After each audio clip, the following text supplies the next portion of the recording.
មេរៀនជីវិតកំណាប់ពិតប្រាកដនៅក្រោមដើមជ្រៃ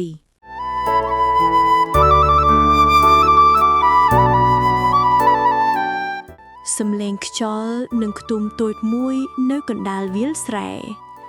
ពន្លឺព្រះអាទិត្យពណ៌មាសស្រទុំរៀបនឹងលេចបាត់ពីផ្ទៃមេឃជះត្រជាក់ត្រចង់មកលើវាលស្រែដែលប្រេះស្រពន់ដោយសារកម្ដៅថ្ងៃខែចែក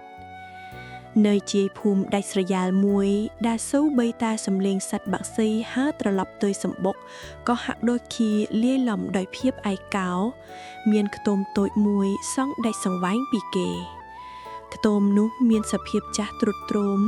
ជញ្ជាំងស្លឹកត្នោតរហែករហួយរវិចតាមកម្លាំងខ្យល់បោកបក់ចំណែកដំបូលស្បូវវិញក៏ធ្លុះធ្លាយមើលឃើញមេឃស្ទើរតែគ្រប់កន្លែងនៅមាត់ចិនដាដែលធ្វើពីឫស្សីពុកភុយយុវជនម្នាក់ឈ្មោះសុភ័ក្រអង្គុយបក់ភ្លើងចង្រានយ៉ាងយកចិត្តទុកដាក់ភ្នែករបស់គេក្រហមតិចតិចដោយសារផ្សែងភ្លើងប៉ុន្តែដៃទាំងសងខាងនៅតែបន្តញាត់អូសចូលក្នុងភ្ញាក់ភ្លើងដើម្បីរងាត់បបរឲ្យបានទន់ល្អសុភ័ក្រកូនរឹសសំឡេងខ្សោៗបន្លឺចេញពីក្នុងខ្ទមងងឹតស្លុកសុភ័ក្រប្រញាប់ជូតដៃនឹងខោចាក់ដែលដាច់រហែកកាលបើឮសំឡេងនោះគេឆ្លើយតបវិញភ្លាមដោយសម្ដីទន់ភ្លន់បាទម៉ែកូននឹងហើយម៉ែសម្រាប់សិនទៅចាំបិណ្ឌពីទៀតបបរឆានហើយកូននឹងបញ្ចុកម៉ែណាគេដាវចូលទៅក្នុងខ្ទមរួចជួយលើកក្បាលស្ត្រីជារាម្នាក់ដែលភ្នែកទាំងសងខាងមើលមិនឃើញដៃរបស់គាត់ញ័រទៅត្រើតស្បែកជ្រៃជ្រួញដែលឆ្លងកាត់ទុក្ខលំបាករាប់មិនអស់បានលូកមកស្ទាបមុខកូនប្រុសគាត់ញញឹមទាំងក្តីអាណិតអាសរកូនហត់ណាស់ហើយថ្ងៃនេះម៉ាដឹងថាជីវិតកូនលំបាកព្រោះតែមានម៉ែជាបន្ទុកសុភ័ក្រចាប់ដៃម្ដាយមកដាក់លើទ្រូងរួចនិយាយទាំងទឹកមុខរឹងមាំម៉ែកុំមានប្រសាសន៍បែបនេះអីកូនមានថ្ងៃនេះក៏ដោយសារម៉ែចិញ្ចឹមកូនមកដែរទោះបីយើងក្រទ្រព្យតែយើងមិនក្រចិត្តទេម៉ែឲ្យតែម៉ែនៅក្បែរកូនកូនមានកម្លាំងតស៊ូទាំងអស់នៅខាងក្រៅផ្ទៃមេឃចាប់ផ្ដើមងងឹតឈឹងខ្យល់ត្រជាក់ចាប់ផ្ដើមបក់មកកាត់តាមប្រហោងជញ្ជាំងខ្ទមសុភ័ក្រងើបទៅអុជទៀនទូចមួយដែលជាពន្លឺតែមួយគត់កណ្ដុងលោកដ៏ងងឹតងងុលរបស់ពួកគេពន្លឺទៀននោះរេរាំតាមខ្យល់ប្រៀបដូចជាវាសនារបស់យុវជនកតញ្ញូម្នាក់នេះដែលមិនដឹងថានឹងត្រូវជួបអ្វីខ្លះនៅថ្ងៃស្អែកព្រះអាទិត្យមិនទាន់រះភ្លឺល្អផងសំឡេងមាន់រងាវឆ្លងភូមិបានដោះសុភ័ក្រឲ្យភ្ញាក់ពីដំណេកគេប្រញាប់ងើបឡើងទាំងកែវភ្នែកនៅងងុយនៅឡៃដើម្បីរៀបចំដាំបាយក្តាំងបន្តិចបន្តួចទុកឲ្យម្ដាយមុននឹងចេញពីផ្ទះសុភ័ក្រមិនភ្លេចជួយលើកម្ដាយឲ្យអង្គុយផ្អែកខ្នងនឹងជញ្ជាំងរួចដាក់ផ្ដិលទឹកនៅជិតដៃគាត់បំផឹកម៉ែកូនទៅរកការងារធ្វើនៅភូមិត្រពាំងធំហើយណាប្រហែលជាល្ងាចទៅមកវិញម៉ែហូបបាយឲ្យអស់ហើយកុំដើរចេញទៅណាឲ្យសោះប្រយ័ត្នដួលសុភ័ក្រនិយាយផ្ដាំផ្ញើទាំងបារម្ភស្ត្រីជាម្ដាយងក់ក្បាយយឺតទាំងទឹកភ្នែករលីងរលោងកូនអើយធ្វើការអីក៏ដោយកុំភ្លេចថែខ្លួនផងកុំខំពេកកម្លាំងយើងមានកំណត់ទេសុភ័ក្រញញឹមដាក់ម្ដាយបើទោះជាគាត់មើលមិនឃឿនក៏ដោយរួចគេក៏ចាប់ផ្ដើមធ្វើដំណើរតាមផ្លូវដីហុយឆ្ពោះទៅកាន់ភូមិធំគោលដៅរបស់គេគឺផ្ទះរបស់មេភូមិសាក់ដែលជាអ្នកមានដីស្រែរាប់រយហិកតានិងត្រូវការអ្នកស៊ីឈ្នួលកាប់អូសជារៀងរាល់ថ្ងៃពេលទៅដល់សុភ័ក្របានឃើញអ្នកភូមិជាច្រើនកំពុងឈរតម្រង់ជួរមេភូមិសាក់អង្គុយលើគ្រែឈើបេងយ៉ាងអមនួតភ្នែកសម្លឹងមើលអ្នកក្រដតីទៀតដូចជាសត្វធាតុពេលឃើញសុភ័ក្រមកដល់មេភូមិសាក់ក៏ស្រែកសើចចំអកថាអូអាភ័ក្រមកទៀតហើយអីមិនដែរខ្ទមឯងជាបាក់សង្កត់ក្បាលស្លាប់ហើយឬនៅបើចង់បានប្រាក់កាក់ត្រូវទៅកាប់អូននៅព្រៃខាងលិចឲ្យបាន10រទេះក្នុងថ្ងៃនេះបើមិនបានទេកុំសង្ឃឹមថាបានអង្គសូម្បីតែមួយគ្រាប់អ្នកភូមិខ្លះលួចអាណិតសុភ័ក្រតែខ្លះទៀតសើចតាមមេភូមិសុភ័ក្រមិនតបតសូម្បីតែមួយម៉ាត់គេគ្រាន់តែសំពះអរគុណ ហើយចាប់ដណ្ដៅដើរឆ្ពោះទៅព្រៃទាំងកម្ដៅថ្ងៃចាប់ផ្ដើមឆេះរលស្បែកព្រៃខាងលិចល្បីថាមានបន្លាស្រួចនិងសត្វសាហាវប៉ុន្តែដើម្បីម្ដាយដែលកំពុងរង់ចាំងបាយនៅផ្ទះសុភើកមិនអាចរេរៃចិត្តបានឡើយពេញមួយព្រឹកសំឡេងពូថៅដំលឺឈើផាំងបន្លឺឡើងឥតដាច់ចោះដំណក់ញើសហូរស្រក់ពីថ្ងាវជល់ភ្នែកធ្វើឲ្យផ្សាក្រហាយប៉ុន្តែសុភ័ក្រនៅតែបន្តកាប់មិនឈប់ឈរដៃរបស់គេចាប់ផ្ដើមពងបែកនិងមានឈាមហូរតិចដោយសារការកាប់ឈើធំតែម្នាក់ឯងក្នុងចិត្តគេគិតតែមួយយ៉ាងគត់ថាបើខ្ញុំឈប់ម៉ែនឹងអត់បាយបើខ្ញុំហត់ម៉ែនឹងគ្មានផ្ទះជ្រកភ្លៀងពន្លឺព្រះអាទិត្យនៅចំកណ្ដាលក្បាលបញ្ជាក់ថាពេលថ្ងៃត្រង់បានមកដល់ហើយសុភ័ក្រអង្គុយសម្រាកនៅក្រោមដើមជ្រៃធំមួយយកបាយកញ្ចប់ដែលសល់ពីព្រឹកមកហូបយ៉ាងមានក្តីសុខបើទោះជាវាគ្រាន់តែជាបាយត្រីងៀតខ្លោចក៏ដោយប៉ុន្តែខណៈពេលដែលគេកំពុងហូបបាយស្រាប់តែមានរឿងមិននឹកស្មានដល់មួយបានកើតឡើងខណៈពេលដែលសុភ័ក្រកំពុងអង្គុយទំពាបាយត្រីងៀតទាំងហត់នឿយស្រាប់តែមានខ្យល់ត្រជាក់ប្លែកមួយបក់មកប៉ះចំខ្នងធ្វើឲ្យគេព្រឺសម្បុរខ្ញាក់សំឡេងស្លឹកឈើស្ងួតជួនពីក្រោយខ្នងក្រាកបានធ្វើឲ្យយុវជនកតញ្ញូរូបនេះឈប់ទំពាបាយភ្លាមគេងាកក្រោយសម្លឹងមើលទៅក្នុងគុម្ពោតព្រៃក្រាស់ប៉ុន្តែមិនឃើញអ្វីទាំងអស់ក្រៅពីភាពស្ងាត់ជ្រងំនៃព្រៃព្រឹក្សាប្រហែលជាសត្វឆ្លុះទេដឹងសុភ័ក្រលួចគិតក្នុងចិត្តរួចក៏បន្តហូបបាយឲ្យរួចរាល់ដើម្បីប្រញាប់ទៅកាប់អូបបន្តប៉ុន្តែមិនយូរប៉ុន្មានសំឡេងធ្ងួយយ៉ាងខ្សោយមួយបានបន្លឺឡើងពីជ្រលងភ្នំខាងក្រោមជួយផងមានអ្នកណានៅក្បែរនេះទេជួយខ្ញុំផងសុភ័ក្រមិនបង្អឹងយូរឡើយគេទុកកញ្ចប់បាយចោលរួចស្ទុះរត់តាមសំឡេងនោះទាំងភ័យព្រួយគេវែកមែកឈើបោះចំហៀនយ៉ាងលឿនកាត់តាមបន្លាស្រួយដែលឈោតជើងរបស់គេរហូតមានឈាមហូរក៏ឃើញបុរសចំណាស់ម្នាក់ដែលស្លៀកពាក់ខោអាវសកំពុងដេកដួលផ្កាប់មុខនៅក្នុងអូរដែលស្ងួតហួតហែងលោកតាមានរបួសត្រង់ជើងយ៉ាងធ្ងន់ធ្ងរហាក់ដូចជាត្រូវបានសត្វសាហាវខំឬដួលបោកនឹងថ្មសុភ័ក្រស្ទុះទៅលើកលោកតារួយសួរដោយក្តីបារម្ភលោកតាកើតអីហ្នឹងហេតុអីមកដេកនៅទីនេះម្នាក់ឯងលោកតាដែលមើលទៅហាក់ដូចជាអស់កម្លាំងខ្លាំងបានងើបមុខមកសម្លឹងសុភ័ក្រទាំងភ្នែកស្រវាំងចៅអើយតាដើរវង្វេងផ្លូវរួចក៏ដួលក្រិចជើងដើរលែងរួចហើយតាស្មានតែត្រូវដេកស្លាប់នៅកណ្ដាលព្រៃនេះបាត់ទៅហើយទោះបីជាសុភ័ក្រនឹងថាខ្លួនត្រូវបង្ហើយការងារកាប់អុបឲ្យទាន់ពេលដើម្បីយកអង្ករទៅឲ្យម្ដាយក៏ដោយប៉ុន្តែសិលធម៌ក្នុងចិត្តរបស់គេមិនអនុញ្ញាតឲ្យគេទុកលោកតាចោលឡើយសុភ័ក្របានសម្រេចចិត្តលើកលោកតាដាក់លើខ្នងរួចនាំត្រឡប់មកកាន់ខ្ទមរបស់គេវិញទាំងលំបាកលំបិនមេឃចាប់ផ្ដើមស្រទុំម្ដងទៀតពពកខ្មៅចាប់ផ្ដើមងងឹតខ្មៅបិទបាំងពន្លឺថ្ងៃការងារកាប់អុសដែលមេភូមិសតិបញ្ជាក៏នៅមិនទាន់បានពាសកណ្ដោនៅឡើយសុភ័ក្រដឹងច្បាស់ថាបើគេមិនយកអុសទៅប្រគល់ឲ្យមេភូមិនៅល្ងាចនេះទេគេនឹងមិនបានប្រាក់ឬអង្ករសូម្បីតែមួយគ្រាប់សម្រាប់ម្ដាយឡើយប៉ុន្តែសុភ័ក្របានពោលក្នុងចិត្តយ៉ាងមុតមមថា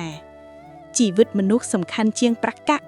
បើថ្ងៃនេះខ្ញុំអត់បាយខ្ញុំនៅមានកម្លាំងតស៊ូថ្ងៃស្អែកទៀតបានតែបើលោកតាត្រូវស្លាប់ដោយសារខ្ញុំមិនជួយខ្ញុំនឹងស្ដាយក្រោយអស់មួយជីវិតពេលមកដល់ខ្ទមសុភ័ក្របានរៀបចំកន្លែងឲ្យលោកតាសម្រាកនិងយកស្លឹកឈើបុរាណមកបុកបិទរបួសឲ្យគាត់ម្ដាយរបស់សុភ័ក្រដែលអង្គុយនៅក្នុងទីងងឹតបានសួរទាំងបារម្ភកូនតើមានរឿងអីកើតឡើងសុភ័ក្ររៀបរាប់ប្រាប់ម្ដាយតាមដំណើររឿងម្ដាយមិនបន្ទោសកូនដែលមិនបានយកអង្ករមកផ្ទះឡើយផ្ទុយទៅវិញគាត់បែរជានិយាយថាកូនធ្វើត្រូវហើយការជួយអ្នកមានអាសន្នគឺជាបុណ្យដ៏ធំធេងណាស់ខណៈពេលដែលយប់ចិត្តមកដល់លោកតាដែលសម្រាកលងលក់បានភ្ញាក់ឡើងរួចសម្លឹងមើលជុំវិញខ្ទមដ៏កំសត់នេះគាត់បានឃើញពន្លឺទៀនតូចមួយដែលសុភ័ក្របានអុជទុកហើយគាត់ក៏ចាប់ផ្ដើមញញឹមយ៉ាងអថាកំបាំងរាត្រីដ៏ស្ងប់ស្ងាត់បានឈានចូលមកដល់ ឮតែសំឡេងសត្វលើតយំរំដំក្នុងព្រៃនៅក្នុងខ្ទមដ៏ទូចចង្អៀតសុភ័ក្របានចែករំលែកបាយកញ្ចប់ចុងក្រោយដែលសល់ពីថ្ងៃត្រង់ជូនដល់លោកតាអាចកំបាំងនិងម្ដាយជរារបស់គេចំណែកឯខ្លួនគេវិញសុខចិត្តផឹកទឹកត្រជះដើម្បីបង្អត់ក្រពះដែលកំពុងស្រែកឃ្លានលោកតាដែលមើលឃើញទង្វើនេះក៏សួរទៅសុភ័ក្រទាំងសំឡេងស្រទន់ចៅអើយហេតុអ្វីក៏ចៅមិនហូបឲ្យឆ្អែតខ្លួនឯងទៅចៅហត់នឿយពេញមួយថ្ងៃហើយចុះបើស្អែកគ្មានកម្លាំងធ្វើការតើបានអ្វីចិញ្ចឹមម្ដាយសុភ័ក្រញញឹមរួចឆ្លើយទាំងគោរពលោកតាកម្លាំងកាយកូននៅក្មេងអាចទ្រាំបានប៉ុន្តែលោកតាជរាហើយមានរបួសចំណែកម្ដាយកូនក៏ចាស់ជរាដែរបើគ្មានបាយក្នុងពោះទេពួកគាត់ប្រកាសជាពិបាកណាស់សេចក្តីសុខរបស់ពួកគាត់គឺជាកម្លាំងចិត្តរបស់កូនលោកតាងក់ក្បាលរួចសម្លឹងមើលទៅកែវភ្នែកដ៏ស្មោះត្រង់របស់សុភ័ក្របុណ្យនឹងជួយចៅចងចាំពាក្យតាទុកមិនយូរទេពន្លឺនឹងរាក់ក្នុងខ្ទមនេះព្រឹកព្រលឹមថ្ងៃថ្មីបានឈានចូលមកដល់សំឡេងស្រែកជេរវាយរឹកយ៉ាងខ្លាំងបានបន្លឺឡើងនៅមាត់របងខ្ទមគឺមេភូមិស័ក្តិនិងកូនចៅ2នាក់ដែលកាន់ដំបងមាំមកតាមទីអអាភ័ក្រអាជឿងល្អចេញមកនេះភ្លាមមេភូមិស័ក្តិស្រែកទាំងកំហឹងម្សិលមិញឯងស៊ីឈ្នួលកាប់អុសឲ្យអញតែបាយជាលឿនរត់មកផ្ទះវិញតាំងពីថ្ងៃត្រង់តាអុសដាប់រតីរបស់អញនៅឯណាសុភ័ក្រប្រញាប់ចេញមកសំពះអង្វរជំរាបសួរលោកមេភូមិម្សិលមិញកូនសុំទោសផងព្រោះតែកូនជួបលោកតាដែលរងរបួសនៅកណ្ដាលព្រៃកូនក៏បង្ខំចិត្តនាំគាត់មកសង្គ្រោះសិនសូមលោកមេភូមិមេត្តាអនុញ្ញាតឲ្យកូនទៅកាប់សងវិញនៅថ្ងៃនេះចុះកូននឹងខំធ្វើឲ្យទ្វេដងមេភូមិសាកសោយចំអកតែងកំហឹងហាជួយមនុស្សចាស់អីអាអ្នកក្រដូចឯងយកខ្លួនមិនចង់រួចផងចង់ធ្វើជាអ្នកបុណ្យទៀតឬឯងមិនខ្វល់ទេបើគ្មានអស់ឲ្យឯងទេថ្ងៃនេះឯងត្រូវសងលុយកាក់ដែលឯងចម្ពាក់អញកាលពីមុនមកឲ្យអស់បើមិនចំទេអញនឹងរឹបអូសយកដីខ្ទុំនេះលក់សងមិនខានឮពាក្យថារឹបអូសផ្ទះម្ដាយរបស់សុភ័ក្រយំអង្វរទាំងត្រដាបត្រដួសចេញពីក្នុងខ្ទុំសុភ័ក្រស្លុតចិត្តជាខ្លាំងគេលុតជង្គង់អង្វរមេភូមិឲ្យទៅដល់ឱកាសខណៈពេលដែលមេភូមិស័ក្តិលើកជើងចំធាក់សុភ័ក្រចេញស្រាប់តែលោកតាដែលដេកនៅក្នុងខ្ទុំបានដើរចេញមកក្រៅទាំងចំហរមាំប្លែកពីធម្មតាលោកតាពោលឡើងទាំងទឹកមុខអង្អាចឈប់សិនលោកមេភូមិមនុស្សដែលគ្មានសេចក្តីមេត្តាចំពោះអ្នកក្រីក្រដូចជារូបលោកមិនស័ក្តិសមមានអំណាចឡើយប្រាក់ដែលយុវជននេះចម្ពាក់លោកខ្ញុំនឹងជាអ្នកសងជំនួសមេភូមិស័ក្តិសម្លឹងមើលទៅលោកតាពីក្បាលដល់ជើងរួចសើចក្អាកក្អាយហាលោកតាចាស់ចង់ងាប់ទៅហើយស្លៀកពាក់ខោអាវធ្លុះធ្លាយសោះចង់មកសងលួយជំនួសគេតើមានមៀតប្រាក់មកពីណាលោកតាមិនតបគាត់គ្រាន់តែលូកដៃចូលទៅក្នុងយ៉ាមចាក់មួយដែលស្ពាយជាប់ទ្រូងរួចដកវត្ថុមួយយ៉ាងចេញដែលជះពន្លឺចែងចាំងខ្វាក់ភ្នែកមនុស្សទាំងអស់ដែលនៅទីនោះខណៈពេលដែលមេភូមិសក្តិកំពុងតែសើចចំអកយ៉ាងខ្លាំងលោកតាអធិកំបាំងបានដកវត្ថុមួយយ៉ាងចេញពីក្នុងយាមចាស់របស់គាត់ភ្លាមនោះពន្លឺពណ៌មាសចែងចាំងបានចេះចេញមកប៉ះនឹងភ្នែកមេភូមិនិងកូនចៅឲ្យស្រវឹងរកមើលអ្វីមិនយល់វាគឺជាដុំមាសសុទ្ធមួយដុំធំដែលមានរាងដូចផ្កាឈូករំលេចដោយក្បាច់រចនាយ៉ាងផ្ចិតផ្ចង់បំផុតមេភូមិសក្តិហាភ្នែកថ្លោបញ្ឈប់សំណើចភ្លាមគាត់ស្ទុះទៅរកដុំមាសនោះតែលបលន់ប៉ុន្តែលោកតាបានដកដៃថយរួចពោលដោយសំឡេងធ្ងន់ថានេះគឺជាមាសសម្រាប់សងបំណុលទាំងអស់ដែលសុភ័ក្រចម្ពាក់លោកហើយអ្វីដែលនៅសល់គឺសម្រាប់ទិញសេចក្តីសុខឲ្យគ្រួសារនេះចូលលោកយកវាទៅហើយកុំមកបៀតបៀនអ្នកកតញ្ញូនេះទៀតឲ្យសោះមេភូមិសក្តិចាប់យកដុំមាសមកកម្មមើលរួចញញឹមបិទមាត់មិនជិតគាត់ងក់ក្បាលអោនលំទោនដាក់លោកតាភ្លាមបាទលោកតាខ្ញុំបាទនឹងឈប់មកទីនេះទៀតហើយបំណុលទាំងអស់ត្រូវបានលុបចោលនិយាយរួចមេភូមិនិងកូនចៅក៏ប្រញាប់រត់ចេញទៅទាំងត្រេកអរនឹងទ្រព្យដែលបានមកដោយងាយសុភ័ក្រនិងម្ដាយស្រឡំកាំងរកពាក្យនិយាយមិនចេញសុភ័ក្រលឹតជង្គង់ចុះរួចសួរទាំងងឿងឆ្ងល់លោកតា លោកតាជានរណាឲ្យពិតប្រាកដហេតុអ្វីលោកតាមានមាសច្រើនយ៉ាងនេះហើយហេតុអ្វីលោកតាជួយខ្ញុំលោកតាដើរមកជិតសុភ័ក្ររួចលើកគេឲ្យក្រោកឈរទឹកមុខរបស់គាត់លែងមើលទៅជាមនុស្សចាស់ទន់ខ្សោយទៀតហើយប៉ុន្តែបែរជាមានរស្មីនៃអ្នកមានបុណ្យស័ក្តិខ្ពង់ខ្ពស់គាត់មានប្រសាសន៍ថាចៃអើយតាគឺជាសេដ្ឋីម្នាក់មកពីក្រុងឆ្ងាយតាបានឮរបីថាមានយុវជនម្នាក់កតញ្ញូនិងស្មោះត្រង់ណាស់ទើបតាសាក់លបងចិត្តដោយធ្វើជាអ្នកដំណើររងគ្រោះក្នុងព្រៃតាបានឃើញច្បាស់ហើយទោះបីចៅក្រឡុំលបាស់ដល់កម្រិតណាក៏ចៅមិនបោះបង់សិលធម៌នឹងការជួយមនុស្សដែរលោកតាបន្តទៀតថាមាសនោះគ្រាន់តែជាការសាក់លបងមេភូមិអំនួតនោះប៉ុណ្ណោះចំណែកឯរង្វាន់ពិតប្រាកដសម្រាប់ចៅគឺតាចង់នាំចៅនិងម្ដាយទៅរស់នៅឯក្រុងជាមួយតាគ្មានកូនចៅទេតាចង់ឲ្យចៅទៅជួយមើលការខុសត្រូវចំនួននិងរៀនសូត្រឲ្យបានខ្ពង់ខ្ពស់ដើម្បីក្លាយទៅជាមនុស្សម្នាក់ដែលជួយសង្គមជាតិទៅថ្ងៃមុខម្ដាយរបស់សុភ័ក្រយំដោយក្តីរំភើបរួចលើកដៃសំពះអរគុណទេវតាដែលតាមថែរក្សាកូនប្រុសគាត់ចំណែកសុភ័ក្រវិញគេមិនទាន់ហ៊ានទទួលយកសំណើនោះភ្លាមឡើយគេងាកទៅមើលខ្ទមចាក់ដែលគេធ្លាប់រស់នៅរួចគិតពីអ្នកភូមិដទៃទៀតដែលកំពុងរងគ្រោះដោយសារការជិះជន់របស់មេភូមិសក្តីសុភ័ក្រតបទៅវិញថាលោកតាកូនអរគុណលោកតាជាពុនពេកប៉ុន្តែមុននឹងកូនទៅកូនសុំរឿងមួយតើលោកតាអាចជួយបង្រៀនកូនឲ្យចេះជួយអ្នកភូមិឯទៀតឲ្យមានជីវិតល្អដូចកូនបានទេលោកតាញញឹមយ៉ាងពេញចិត្តបំផុតនេះហើយគឺជាដួងវិញ្ញាណនៃអ្នកដឹកនាំពិតប្រាកដមិនមែនគិតតែពីខ្លួនឯងឡើយព្រះអាទិត្យរះត្រដែតត្រដឹមជះពន្លឺមកលើវាលស្រែពណ៌មាសបញ្ជាក់ពីការចាប់ផ្ដើមនៃថ្ងៃថ្មីដ៏វិសេសវិសាលនៅមុខខ្ទមជរាដែលធ្លាប់តែស្ងប់ស្ងាត់ពេលនេះមានអ្នកភូមិជាច្រើនមកចោមរោមមើលដោយក្តីងឿងឆ្ងល់និងរំភើបចិត្តរទេះសេះដ៏ប្រណិតមួយគ្រឿងដែលតុបតែងដោយក្រណាត់សូត្របានមកឈប់រងចាំនៅមាត់របងសុភ័ក្រស្លៀកពាក់ខោអាវថ្មីដែលលោកតាបានផ្ដល់ឲ្យមើលទៅមានសេរីស៊ូស្មីប្លែកពីមុនគេបានជួយក្រៀមម្ដាយឲ្យឡើងលើរទេះសេះយ៉ាងថ្នមមុននឹងចេញដំណើរសុភ័ក្របានងាកមកសំពាក់លាអ្នកភូមិដែលធ្លាប់ជួយចែករំលែកបាយទឹកដល់គេកាលពីគ្រាលំបាកបងប្អូនទាំងអស់គ្នាអើយខ្ញុំមិនភ្លេចគុណអ្នកភូមិយើងទេសុភ័ក្រពោលទាំងទឹកភ្នែករលាងរលោងថ្ងៃនេះខ្ញុំទៅរៀនសូត្រនៅក្រុងថ្ងៃក្រោយខ្ញុំនឹងត្រឡប់មកជួយអភិវឌ្ឍភូមិយើងឲ្យមានសាលារៀនមានមន្ទីរពេទ្យនិងមានទឹកប្រើប្រាស់គ្រប់គ្រាន់មិនឲ្យអ្នកណាម្នាក់ត្រូវរងទុក្ខដូចខ្ញុំទៀតឡើយអ្នកភូមិខ្លះស្រែកជ័យគូខ្លះទៀតយំដោយក្តីអាណិតស្រឡាញ់ចំណែកឯមេភូមិសាក់វិញបានត្រឹមតែឈរសម្លឹងមើលពីចម្ងាយទាំងក្តីច្រណែននិងភ័យខ្លាចព្រោះដឹងថាអំណាចរបស់ខ្លួនលែងមានន័យចំពោះយុវជនម្នាក់នេះទៀតហើយកង់រទេះចាប់ផ្ដើមវិលយឺតចាក់ចេញពីដីភូមិដែលធ្លាប់តែហុយត្រឡោម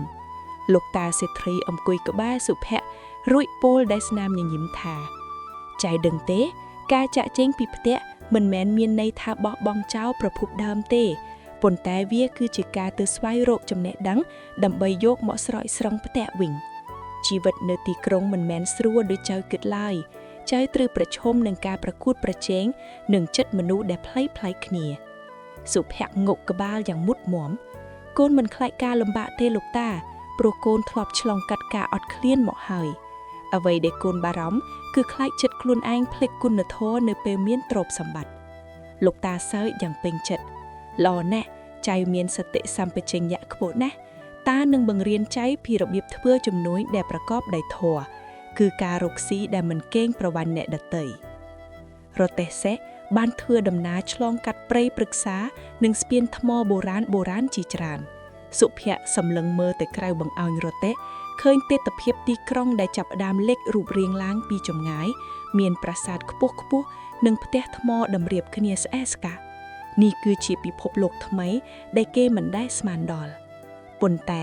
អ្វីដែលធ្វើឲ្យសុភ័ក្ររំភើបបំផុតនោះគឺម្ដាយរបស់គេបានចាប់ផ្ដើមមើលឃើញស្រអាប់ឡើងវិញបន្ទាប់ពីលោកតាឲ្យគ្រូពេទ្យពូកែម្នាក់ដែលរួមដំណើរជាមួយជួយបន្តក់ថ្នាំឲ្យគាត់ឧទានឡើងដោយក្តីអំណរ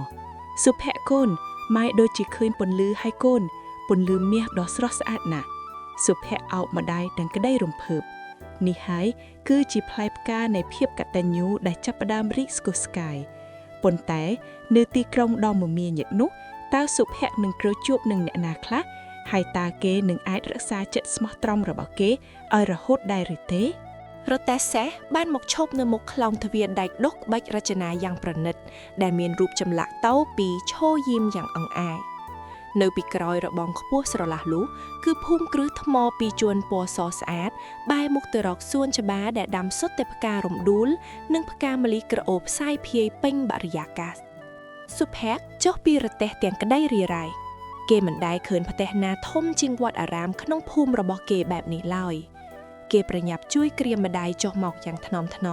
ខណៈដែលពួកអ្នកបម្រើក្នុងភូមិគ្រឹះរាប់សិបនាក់ចេញមកឈរតម្រង់ជួរចាំទទួលលោកសេដ្ឋី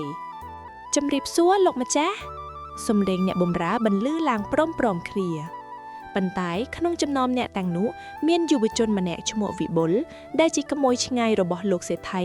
និងជាអ្នកមើលការខុតត្រឺឃ្លាំងទំនិញបានសម្លឹងមើលសុភ័ក្រនិងម្ដាយដោយខ្សែភ្នែកមើងងាយគេលូតខ្សឹបប្រាប់អ្នកក្បែរខ្លួនថាមើលចុះលោកពូតដាលេងស្រុកស្រែបានអាអ្នកក្រតោកយ៉ាកពីណាមកហ្នឹងក្លិនភុកស្រែមិនតន់អស់ផងចង់មកធ្វើជាម្ចាស់ផ្ទះជាមួយយើងឬលោកសេដ្ឋីដែលមានភ្នែកមុតដូចខ្លាបានជ្រាបដឹងពីអរិយាបថមិនសមរម្យទាំងនេះប៉ុន្តែលោកមិនទាន់មានប្រសាអ្វីឡើយលោកងាកមកប្រាប់សុភ័ក្រថាចៃអើយទីនេះគឺជាផ្ទះរបស់ចៅហើយចូលនាំម្ដាយទៅសម្រាកនៅបន្ទប់ខាងកើតចុះតាបានរៀបចំគ្រូពេទ្យនិងអ្នកបម្រើឲ្យជួយមើលថែគាត់យ៉ាងល្អនៅយប់នោះសុភ័ក្រអង្គុយនៅក្នុងបន្ទប់ដ៏ធំទូលាយដែលមានពូកទន់ល្មើយប៉ុន្តែគេបែរជានាំមិនលុកឡើយគេនឹកដល់ខ្ទមចាស់នឹកដល់សំឡេងសត្វល្អិតយំនិងនឹកដល់វាលស្រែគេក្រោកឡើងអុជទៀនតូចមួយមកដាក់ក្បែរបង្អួចរួចលើកដៃសំពះទៅទិសដៅភូមិកំណើតម៉ែអើយកូននឹងមិនអោយទ្រព្យសម្បត្តិទាំងនេះបំបិតភ្នែកកូនឡើយសុភ័ក្រពោលម្នាក់ឯងតិចព្រឹកឡើងលោកសេដ្ឋីបានហៅសុភ័ក្រឲ្យទៅជួបនៅបន្ទប់ធ្វើការលោកបានដាក់សៀវភៅបញ្ជីមួយក្បាលនៅមុខសុភ័ក្ររួចសាកល្បងចៅអើយក្នុងសៀវភៅនេះគឺជាបញ្ជីទំនិញដែលវិបុលបានកត់ត្រាទុកតាចង់ឲ្យចៅជួយពិនិត្យមើលថាតើមានកន្លែងណាដែលមិនត្រឹមត្រូវដែរឬទេសុភ័ក្រមិនដែលរៀនសូត្រខ្ពង់ខ្ពស់មែនប៉ុន្តែគេជាមនុស្សពូកែសង្កេតនិងមានខួរក្បាលរហ័សគេពិនិត្យមើលលេខរៀងនីមួយៗរួចឃើញថាមានការបន្លំតួលេខអង្គររាប់រយបាវដែលបាត់បង់ដោយគ្មានមូលហេតុនេះគឺជាការសាកល្បងដ៏ធំមួយតែគេគួរប្រាប់ការពិតដើម្បីបង្ហាញភាពស្មោះត្រង់ឬស្ងៀមស្ងាត់ដើម្បីកុំឲ្យមានជម្លោះជាមួយវិបុលដែលជាសាច់ញាតិរបស់លោកសេដ្ឋីសុភ័ក្រដកដង្ហើមធំរួចសម្លឹងមើលមុខលោកសេដ្ឋីយ៉ាងមុតមមសុភ័ក្រសម្លឹងមើលតួលេខក្នុងសៀវភៅបញ្ជីទាំងភ្នែកមិនដាក់ទោះបីជាគេមិនដែលចូលសាលាធំដុំមែនប៉ុន្តែជីវិតជាអ្នកស៊ីឈ្នួលកាប់អូបនិងរាប់រទេះស្រូវឲ្យមេភូមិសក្តីកាលពីនៅស្រុកស្រែបានបង្រៀនគេឲ្យចេះគិតលេខយ៉ាងស្ទាត់ជំនាញក្នុងចិត្តគេមើលឃើញភ្លាមថា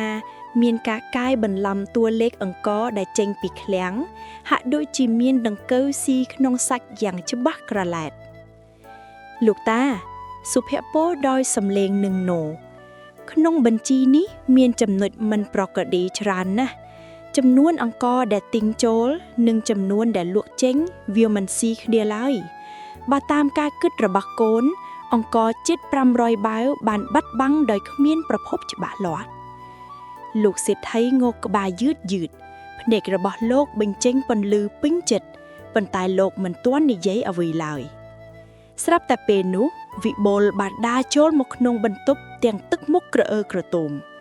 គេសម្លឹងមើលសុភ័ក្រដោយខ្សែភ្នែកពិឃាតរួចស្រែកខ្លាំងថាអ្នកស្រែឯងដឹងអីពីរឿងបញ្ជីស្នាមឯងគ្រាន់តែជាក្មេងមើលគោមើលក្របី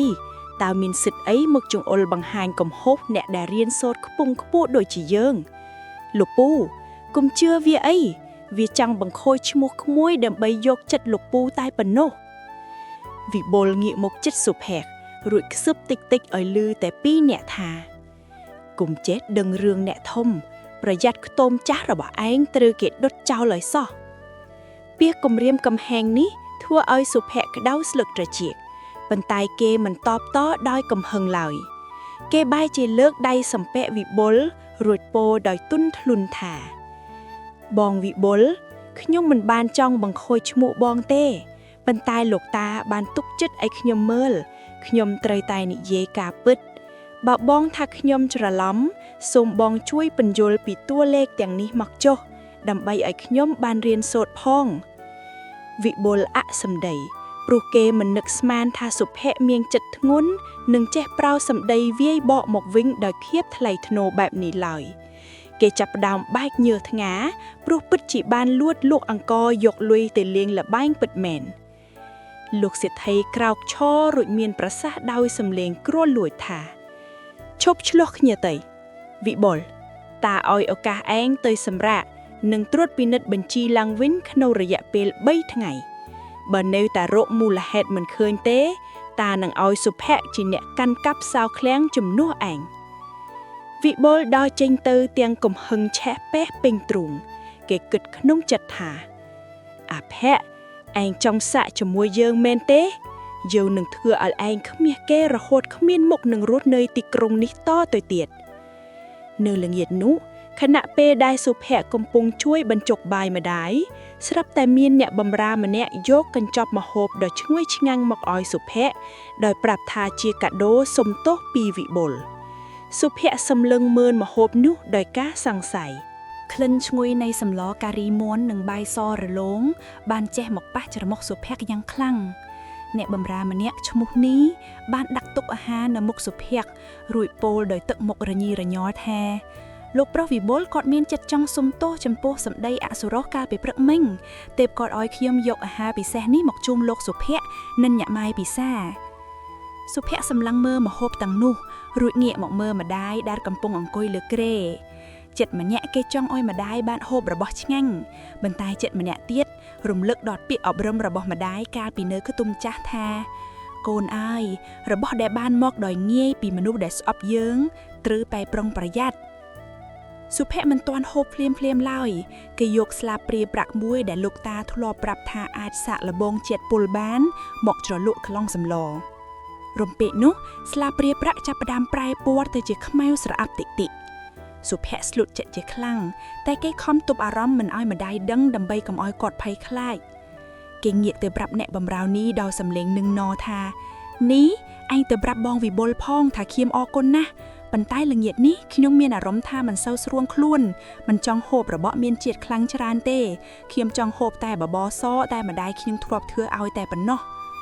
នៅពេលអ្នកបម្រើដើរចេញបាត់សុភ័ក្រក៏យកអាហារទាំងនោះទៅចាក់ចោលនៅក្រោយរបងភូមិគ្រឹះមិនយូរប៉ុន្មានមានឆ្កែអនាថាមួយក្បាលមកស៊ីអាហារនោះរួចវាក៏ចាប់ផ្ដើមដេកបែកពពុះមាត់និងសន្លប់បាត់ស្មារតីភ្លាមសុភ័ក្រក្តាប់ដៃទាំងញ័រទៅត្រាតគេដឹងច្បាស់ថាវិបុលមិនមែនគ្រាន់តែចង់ដេញគេចេញទេតែគឺចង់កំចាត់គេឲ្យបាត់បង់ជីវិតតែម្ដងយប់នោះសុភ័ក្រចូលទៅជួបលោកសេដ្ឋីនៅបន្ទប់សម្រាកដោយសម្ងាត់គេមិនបាននិយាយរឿងអាហារពុលភ្លាមដើម្បីចោទប្រកាន់វិបុលឡើយព្រោះគេមិនគ្មានភ័ស្តុតាងច្បាស់លាស់តែគេបានស្នើសុំលោកសេដ្ឋីរឿងមួយលោកតាស្អែកនេះជាថ្ងៃទី3នៃការត្រួតពិនិត្យបញ្ជីកូនសូមអនុញ្ញាតឲ្យកូនចុះទៅពិនិត្យមើលឃ្លាំងអង្គរដោយផ្ទាល់នៅពេលយប់អាធ្រាត្រឹកដើម្បីចង់ដឹងពីមូលហេតុពិតប្រាកដដែលអង្គរវង្វេងផ្លូវលោកសេដ្ឋីងក់ក្បាលយល់ព្រមរួចហុចសោសម្ងាត់មួយឲ្យសុភ័ក្រកណ្ដាលអាធ្រាត្រសុភ័ក្រស្លៀកពាក់ឈុតខ្មៅរួចលោបចូលទៅក្នុងឃ្លាំងអង្គរដ៏ធំស្កឹមស្កៃក្នុងភាពងងឹតស្លុបគេស្រាប់តែឮសំឡេងរទេះគោជាចានមកឈប់នៅមាត់ទ្វារក្រោមនៃឃ្លាំងសំឡេងមនុស្សខ្សឹបខ្សៀវគ្នាឆាប់ឡើង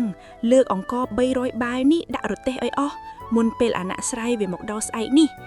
លោកប្រុសវិបុលប្រាប់ថាលក់លើកនេះបានលុយច្រើនគាត់នឹងចែកឲ្យពួកយើងម្នាក់5កាក់មាសសុភ័ក្រលាក់ខ្លួននៅក្រោយកំណរបាយអង្គរបេះដូងលួតញាប់ដូចដងអង្គុលីគេដឹងច្បាស់ថាវិបុលមិនមែនគ្រាន់តែចង់ដេញគេចេញទេតែគឺចង់កំចាត់គេឲ្យបាត់បង់ជីវិតតែម្ដង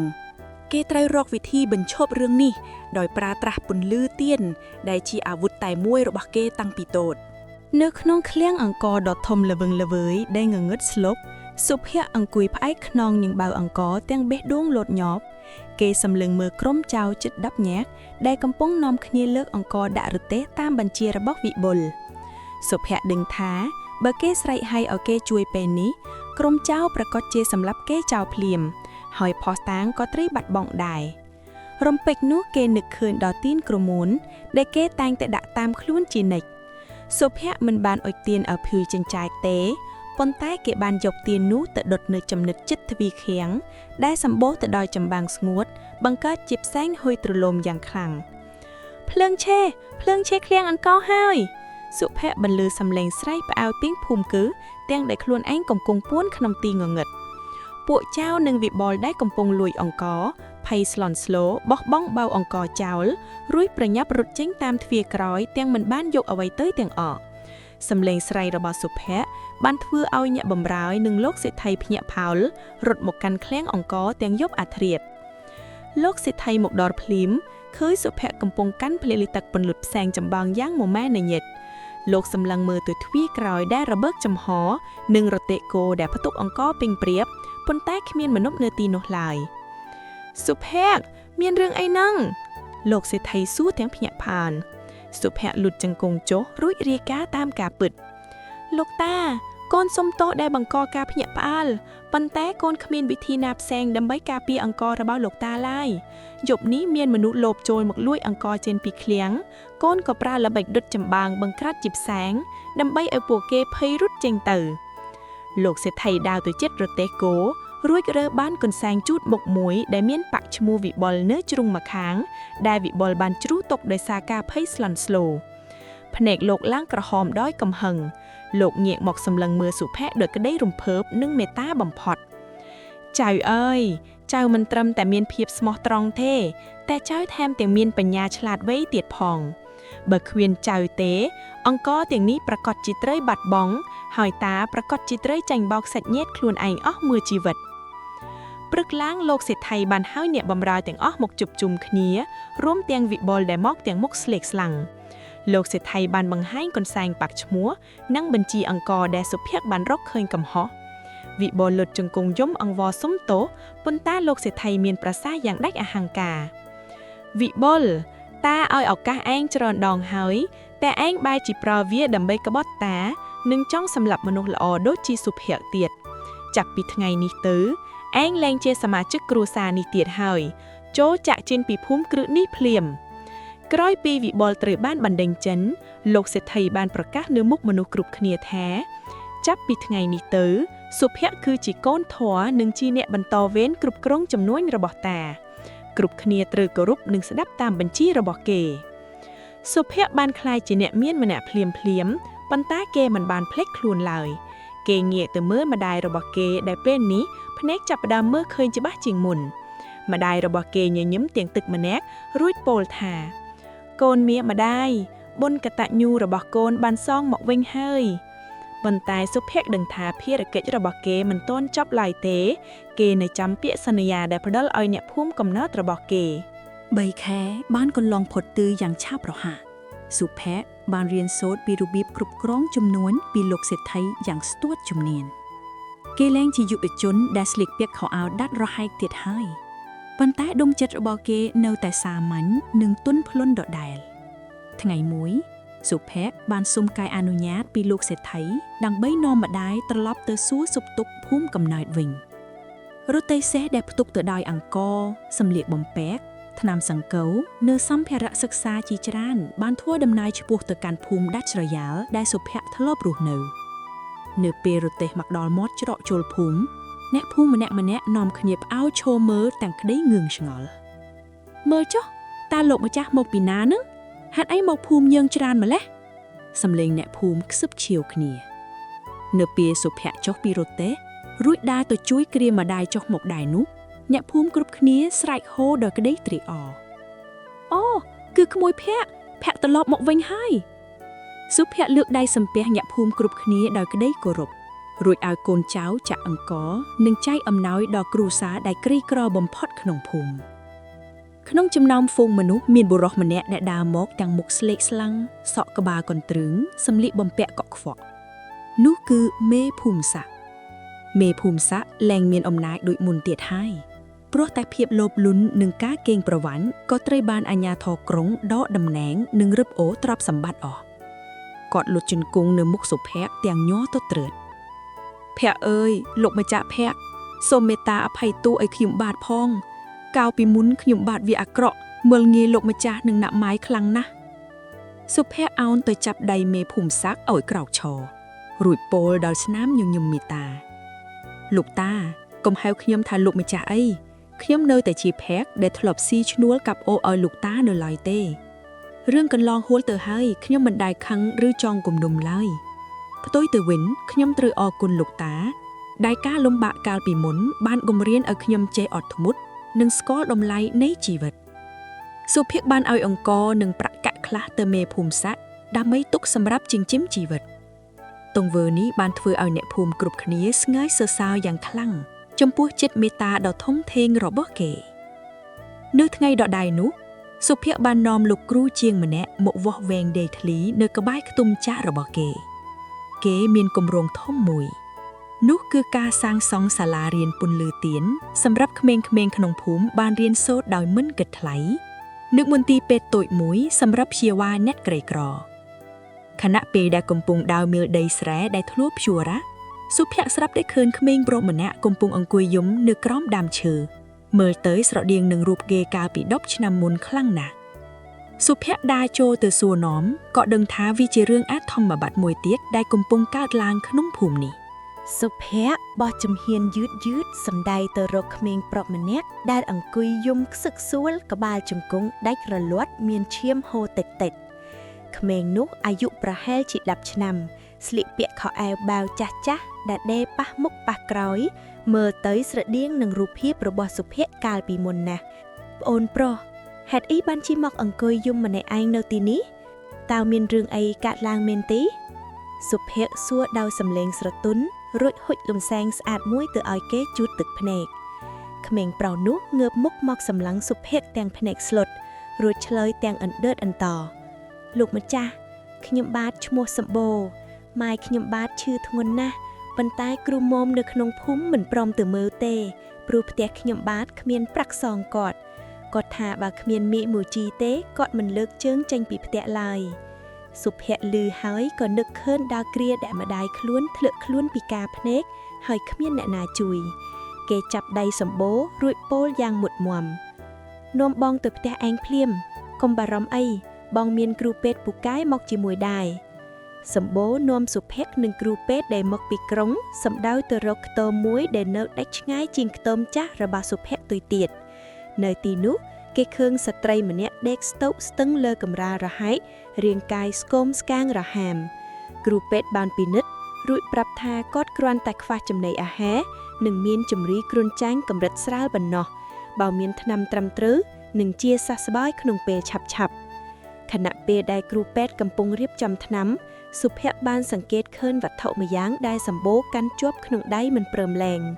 វាគឺជាកាក់ចម្លែកមួយមានរូបសញ្ញាផ្កាឈូកដូចគ្នាបេះបិទទៅនឹងដុំមៀតដែលលោកតាសេដ្ឋីធ្លាប់ឲ្យមេភូមិសាក់ដីកាលពីមុនសម្បូរតើអញបានកាក់នេះមកពីណាសុភ័ក្រសួរដោយការសង្ស័យសម្បូរខ្សឹបប្រាប់ថាលោកម្ចាស់កាលពី3ថ្ងៃមុនខ្ញុំបាទឃើញបុរសម្នាក់ដែលស្លៀកពាក់ជិតឈឹងជិះសេះមកក្បែរអូទឹកភ្នែករួចគាត់ក៏ជ្រុះកាក់នេះចោលខ្ញុំបាទចង់យកទៅសងគាត់វិញតែគាត់ជិះសេះលឿនពេករកមិនឃើញ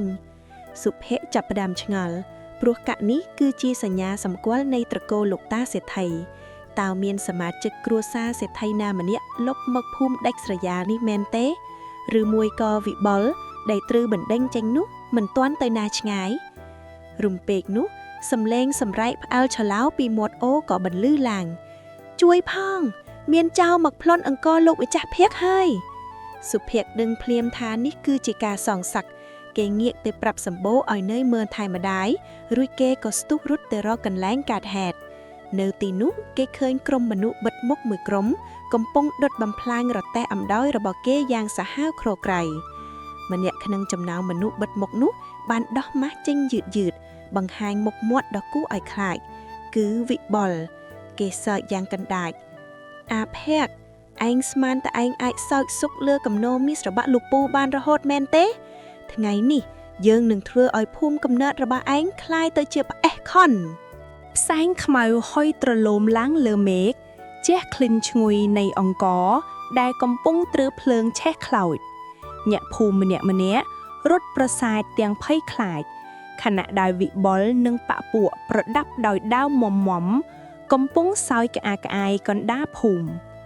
វិបុលមើលទៅហាក់ដូចជាមនុស្សឆ្កួតដែលបាត់បង់សតិសម្បជញ្ញៈ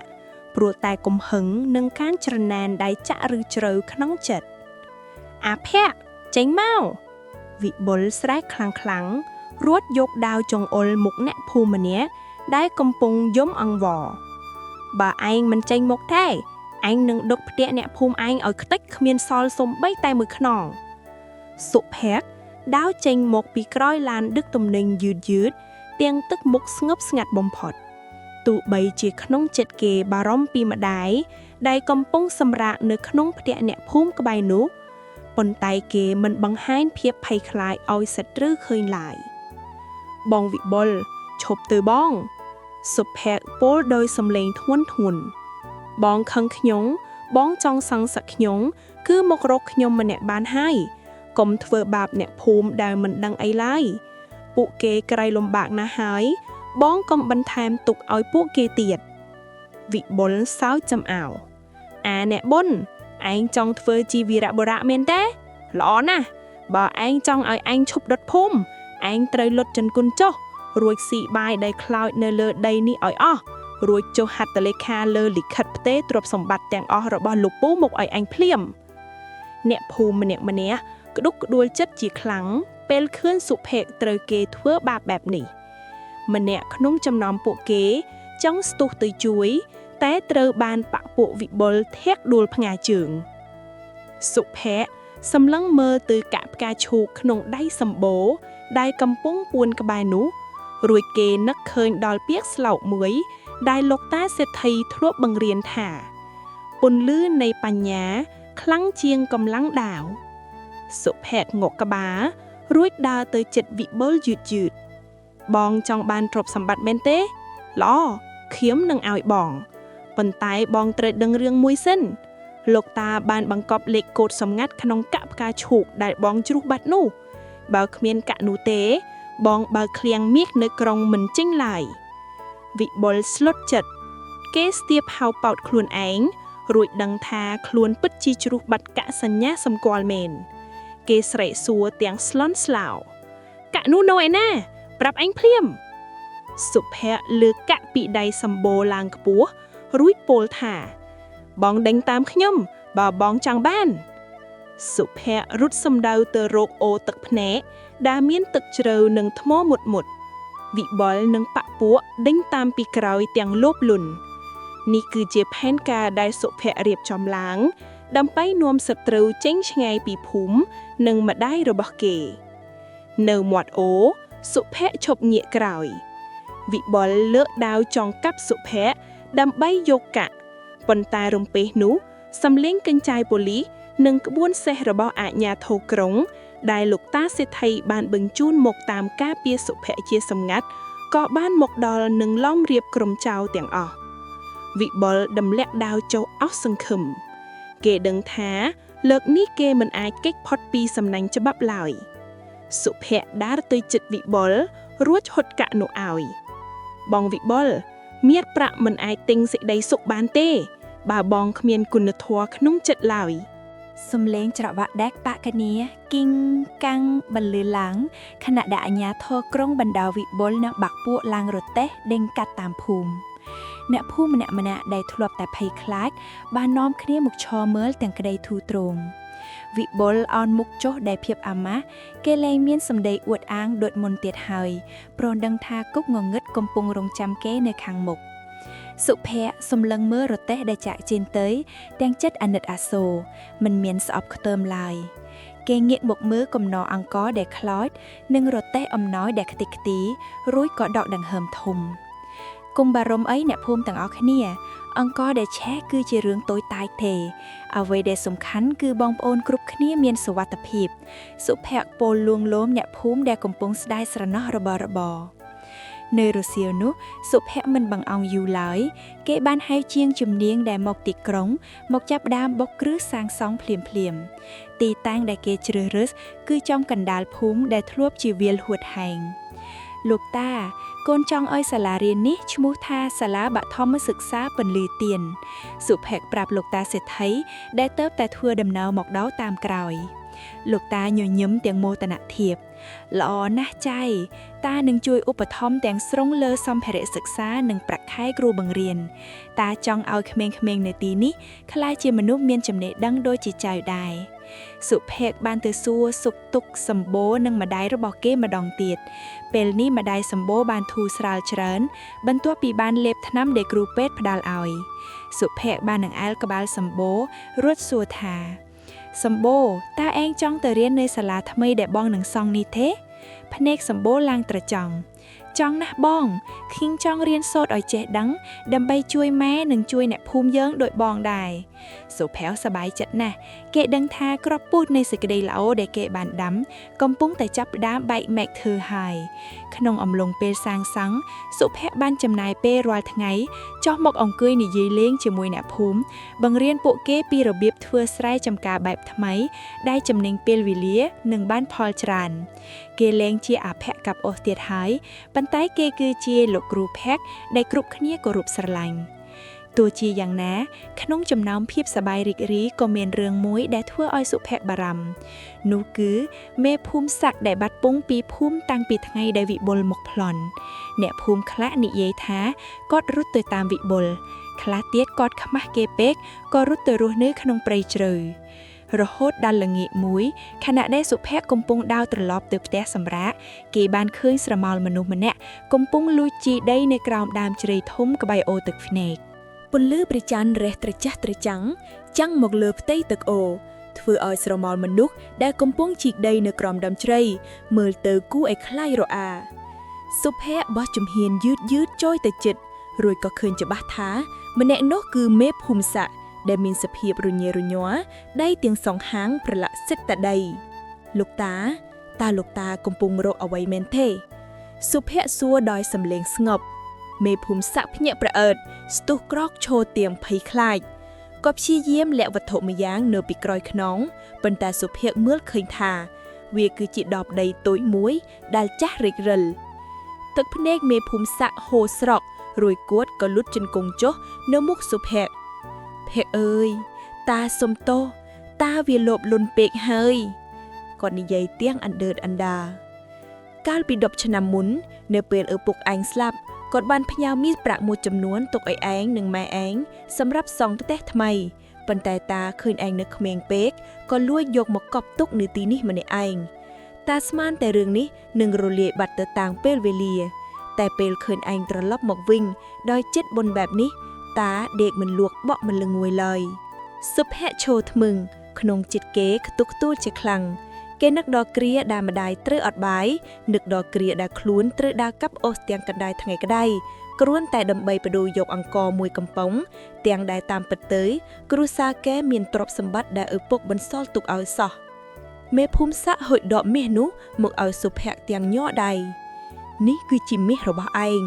យកវាទៅវិញចុះហើយចង់សម្លាប់តាឬបញ្ជូនតាទៅគុកក៏ស្រេចតែឯងចុះ